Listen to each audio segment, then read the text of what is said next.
Good morning friends, welcome to my channel. তো সবাই কেমন আছো? আশা করি সবাই ভালো আছো, আর আমিও ভালো আছি।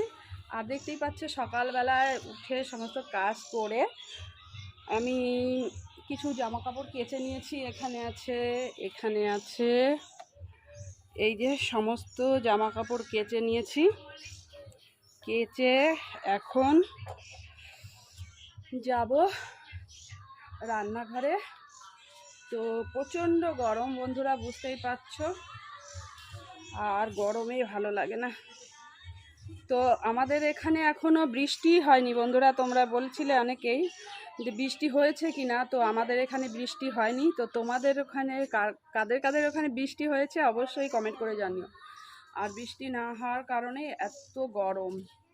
আষাঢ় মাসের 2-3 তারিখ হয়ে গেল, এখনও বৃষ্টি হওয়ার নাম নেই। কি জানি কবে হবে বৃষ্টি, বুঝতে পারছি না।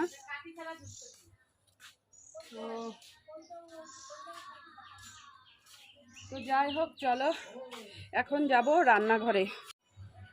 আর এদিকে দেখো, তোমাদের একটা জিনিস দেখাই রান্নাঘরে যাওয়ার আগে। তো এইখানে কালকে একটা বুদ্ধি খাটিয়ে এখানে কাপড় টানিয়ে দিয়েছি, বুঝতেই পারছো।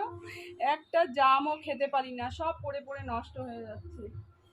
তো সকালে অনেকগুলো জাম এখান থেকে নিয়েছি, আর এই যে কটা জাম পড়ছে, মানে একটাও নষ্ট হচ্ছে না, একদম মাটিতে পড়লে ফেটে যাচ্ছে।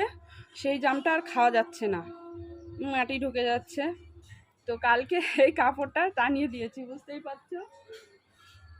তো চলো, কতগুলো জাম পেড়েছি চলো সেটা তোমাদের দেখে। মানে জাম পারিনি আর কি, মানে এখান থেকে নিয়েছি, রাত্রে পড়েছে সারা রাত, সকাল থেকে নিয়েছি সেগুলো। তো এই দেখো বন্ধুরা, এই যে মানে এই কটা জাম মানে রাত্রে ওই কাপড়ের উপরে পড়েছিল, তাই এই কটা দেখো ভালো রয়েছে, একদম ভালো রয়েছে। আর জানো তো জামের যা দাম দেখো, একদম এত মিষ্টি বন্ধুরা জামগুলো, মানে কি বলবো, প্রচণ্ড মিষ্টি। আর এই জাম বাজারে দেখলাম বিক্রি হচ্ছে 40 টাকা শোয়া, মানে 400 টাকা কিলো। তাহলে বুঝতেই পারছো, নিজেদের গাছে থাকা সত্ত্বেও খাওয়া যায় না। তো যাই হোক, এ কদিন ধরে এই বুদ্ধিটা খাটালে আরও কিছু জাম খেতে পারতাম আমরা। তো যাই হোক, তো চলো এখন যাই। এদিকে চলে এসেছি রান্নাঘরে এসে এখানে ভাত হয়ে গেছে, দেখতেই পাচ্ছ ভাতটা হয়ে গেছে আমার। আর এখানে ভাজা বসিয়েছি। তো এখানে আলু পটল দিয়ে কুচি কুচি করে ভাজছি, কারণ দেরি হয়ে যাবে, বাজারে যাওয়ার দরকার ছিল। তো যেহেতু সকালবেলা আমি এত কাছাকাছি করেছি, আর বাজারে যেতেই টাইম পাইনি।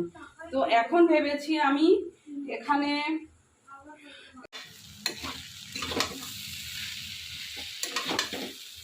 এই যে আলু দিয়ে আর হচ্ছে পটল দিয়ে কুচি কুচি করে ভেজে নিয়েছি। আর এখানে আছে এই যে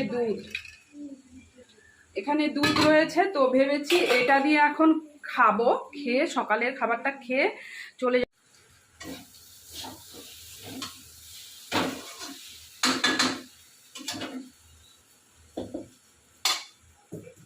এখন ভাজাটা নামিয়ে নিয়েছি, নামিয়ে এখানে দুধটা একটু গরম করে নেব।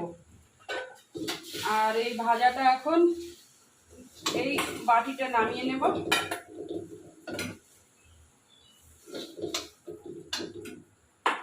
এই যে ভাজাটা নামিয়ে নিয়েছি, হয়ে গেছে।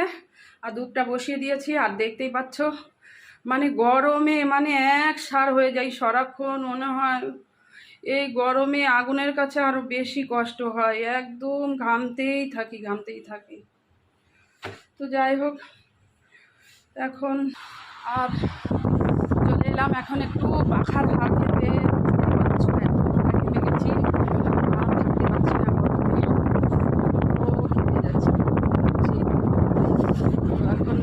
পাখার হাওয়াটা কি